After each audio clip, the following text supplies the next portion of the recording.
మీకు బ్యాంక్ నిఫ్టీలో live trading చేసి చూపిస్తాను. ప్రజెంట్ ఇది bank Nifty 1 minute time frame. So నా ఎక్కడ బై చేస్తానో ఎక్కడ సెల్ చేస్తానో అనేది నేను మీకు ఎక్స్ప్లెయిన్ చేస్తాను. సో మార్కెట్ అయితే ఓపెన్ అయింది. ఓపెన్ అయిన తక్షణం ఇమీడియట్లీ సెల్లింగ్ అయితే వస్తుంది. సో మనం వెయిట్ చేద్దాం. ఎప్పుడు కానీ మార్కెట్ ఓపెన్ అయిన తర్వాత ఇమీడియట్గా మనం ట్రేడ్ అయితే ప్లేస్ చేయకూడదు. మినిమం 1 or 2 minutes అయితే వెయిట్ చేయాలి. ఎందుకంటే ప్రీమియమ్స్ అనేది హై వాలటైల్ ఉంటుంది ఫస్ట్ 1 or 2 minutes. నిఫ్టీ కొంచెం వీక్ ఉంది కంపేర్ టు బ్యాంక్ నిఫ్టీ. చూస్తే bank Nifty almost first 1 minute candle అయితే ఆల్మోస్ట్ రికవరీ చేసేసింది. చూద్దాం. ఓకే, నేనైతే బ్యాంక్ నిఫ్టీలో కాల్ సైడ్ అయితే వెళ్దామని ఫిక్స్ అయ్యాను. సో ఎందుకు ఏమి అని నేను మీకు ఎక్స్ప్లెయిన్ చేస్తాను. 50,400 CE. సో ఈ కాల్ ఆప్షన్ అయితే ప్లేస్ చేస్తాను.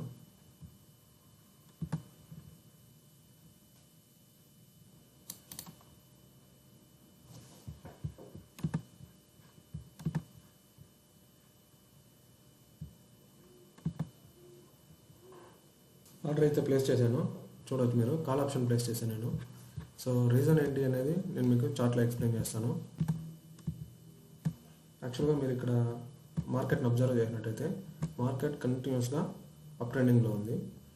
సో అప్ ట్రెండింగ్లో ఉంది కాబట్టి నేను కూడా ట్రెండ్ సైడే ట్రేడ్ చేయాలని కాల్ సైడ్ అయితే ఎంట్రీ తీసుకున్నాను. బట్ ఎంట్రీ తీసుకునేకి చాలా టైం వెయిట్ చేశాను.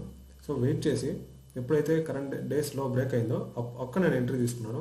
యాక్చువల్గా కొంచెం ఒక 2 minutes లేట్ అయింది, లేకపోతే ఎక్కడ కూడా తీసుకుని ఉండొచ్చు. సో ఒక 2 minutes లేట్ అయితే అయింది, బట్ ఇట్స్ ఓకే, అదంతా కామనే. సో ఇప్పుడు ఫర్ ఎగ్జాంపుల్ ఇప్పుడు నా స్టాప్ లాస్ ఎంత అంటే అప్రాక్సిమేట్గా 150 to 180 పాయింట్స్ అయితే నేను మెయింటైన్ చేస్తాను అప్రాక్సిమేట్గా.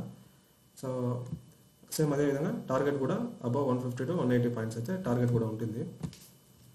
సో మీరు ఇక్కడ అబ్జర్వ్ చేసినట్టయితే ఈరోజు నాకు తెలిసి హై ప్రాబబిలిటీ ఏంటంటే మార్కెట్ ఎయిదర్ డైరెక్ట్గా హైని బ్రేక్ చేస్తుంది, లేకుంటే ఇక్కడ సైడ్ వేస్ అయితే ఉండే ఛాన్స్ ఉంది. సో యాక్చువల్గా ఎందుకంటే నిన్న కూడా మార్కెట్ కంటిన్యూస్గా ఒక మూమెంట్ అయితే చేయడం వల్ల సో నెక్స్ట్ డే కూడా సేమ్ అదే రీతి మూమెంట్ అవుతుంది అని ఎక్స్పెక్ట్ చేయడం రాంగ్. సో చూద్దాం ఈ రోజు మార్కెట్ సైడ్ వేస్ ఉంటుందా, లేకపోతే మనం అనుకుంటే కంటిన్యూస్గా డే సైన్ బ్రేక్ చేస్తుందా అనేది మనం అయితే చూద్దాం, వెయిట్ చేసి చూద్దాము.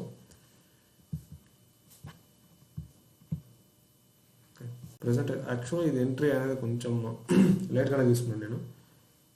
ఇంకా ఇది అంత పర్ఫెక్ట్ ఎంట్రీ అయితే కాదు ఇది. స్టిల్ యాజ్ పర్ అనాలిసిస్ మనం ఏం చేయాలనుకున్నామో అది చేయాలా. సో వెయిట్ చేద్దాము. ఎప్పుడు కానీ మనము ఫర్ ఎగ్జాంపుల్ బై చేయాలా లేకపోతే సెల్ చేయాలని ఫిక్స్ అయినప్పుడు మనం ఏం చేయాలనుకున్నామో ఎగ్జాక్ట్గా మనం అదే డైరెక్షన్లో మనం ట్రేడ్ తీసుకున్నామంటే మనకు కొంచెం కాన్ఫిడెన్స్ అనేది ఎక్కువ ఉంటుంది.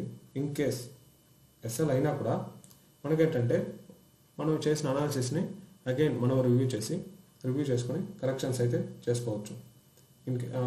ఫర్ ఎగ్జాంపుల్ మనం బై చేయాలి అని ఫిక్స్ అయినాం అనుకోండి, మీరు వచ్చి మార్కెట్ ఓపెన్ అయిన తర్వాత సమ్ ర్యాండమ్ అనాలిసిస్, సమ్ ర్యాండమ్గా క్యాండిల్, రెడ్ క్యాండిల్ అది ఇది చూసి సో బయింగ్ సైడ్ వద్దు సెల్లింగ్ సైడ్ వెళ్ళిపోదాం మైండ్ ఫిక్స్ అయ్యారనుకోండి, అదేమవుతుందంటే ఇన్ కేస్ ట్రేడ్ ఆపోజిట్ డైరెక్షన్లో పోతే అసలు మీకు అర్థమే కాదు, అసలు మనం ఎందుకు మార్కెట్ ఇలా బిహేవ్ చేస్తుంది అనేది మీకు అసలు అర్థం కాదు.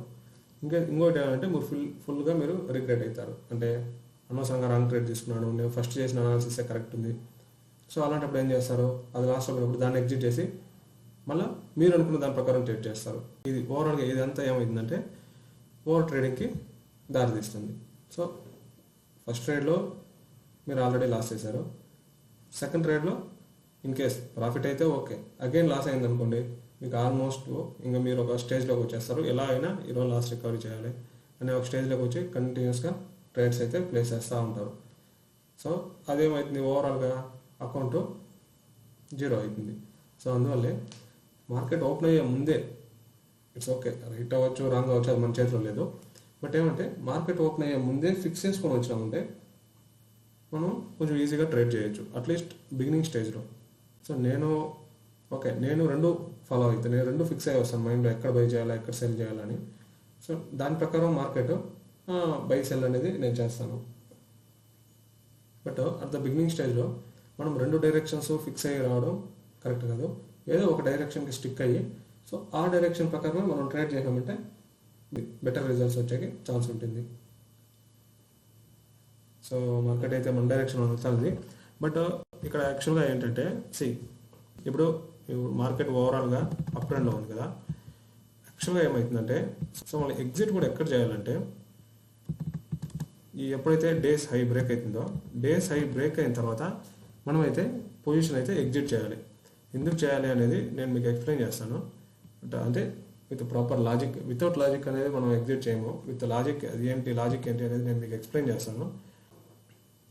ఇప్పుడు ఫర్ ఎగ్జాంపుల్ ఇప్పుడు మార్కెట్ వచ్చి ఇప్పుడు హై దగ్గర ట్రేడ్ అవుతుంది. ఓకే, సో ఇప్పుడు యాక్చువల్గా మార్కెట్ వెళ్తున్నది వచ్చి ట్రెండ్ డైరెక్షన్లో వెళ్తుంది. సో ఇప్పుడు ఏంటంటే ఇప్పుడు హై బ్రేక్ అవుతుంది. ఓకే, బ్రేక్ అయిన తర్వాత ఏమవుతుందంటే ఇప్పుడు ఎవరైతే ఎస్టర్డే ఎవరైతే బయింగ్ సైడ్ పొజిషన్ తీసుకోలేదో, లేకపోతే ఎవరైతే ఇప్పుడు ఈ మూమెంట్ అయింది కదా, ఈ మూమెంట్ ఎవరైతే మిస్ అయ్యారో వాళ్ళంతా వచ్చి ఏం చేస్తారంటే ఇక్కడ డేస్ హై బ్రేక్ అయిన తక్షణము వాళ్ళు వచ్చి బయింగ్ సైడ్ పొజిషన్ అయితే తీసుకుంటారు. అర్థమైందా? సో ఇప్పుడు వేరే వాళ్ళు వచ్చి అగైన్ అంటే రీటైల్ ట్రేడర్స్ వాళ్ళు వచ్చి బై చేసినప్పుడు ఏమవుతుందంటే మార్కెట్ ఇప్పుడు హై బ్రేక్ అవుతుంది. ఓకే, బ్రేక్ అయిన తర్వాత రీటైల్ ట్రేడర్స్ వచ్చి బై చేస్తారు. బై చేసిన తర్వాత సో ఓకే మనం అయితే పొజిషన్లో ఎగ్జిట్ అయితే తీసుకున్నాము. ఆల్మోస్ట్ మంచి ప్రాఫిట్ వస్తుంది.